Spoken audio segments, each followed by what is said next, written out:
for those that haven't really got a chance to watch Oklahoma State as much.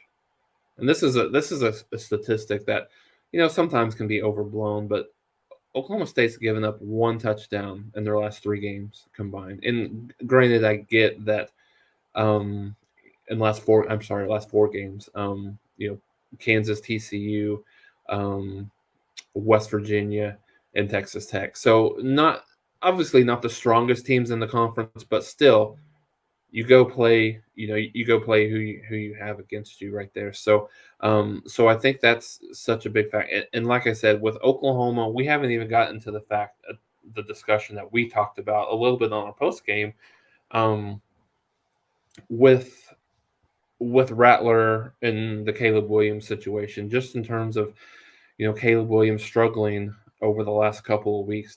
Has he hit the freshman wall? Is it a situation where the defense is just much better in terms of the last 2 teams that they played versus some of the teams that he was facing when he got inserted into the starting lineup?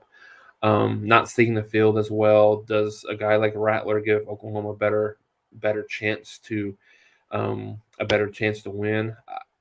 I don't necessarily think that's the case now. Just kind of looking at it kind of from a totality perspective, I think Caleb Williams, even if he's not as efficient as he has been in the past, I think his ability to run gives Oklahoma a little bit better chance with Rattler. However, having said that, with everything on the line here, I think Riley could have a quicker trigger that he's had in the past. So I think Oklahoma's going to have to find a way to score, like I mentioned in that 2013 game. I think Oklahoma's going to have to find a way to score, maybe in unconventional ways, right? I think, whether it be a punt return, whether it be a defensive touchdown, whether it be, like a fake field goal like they did before.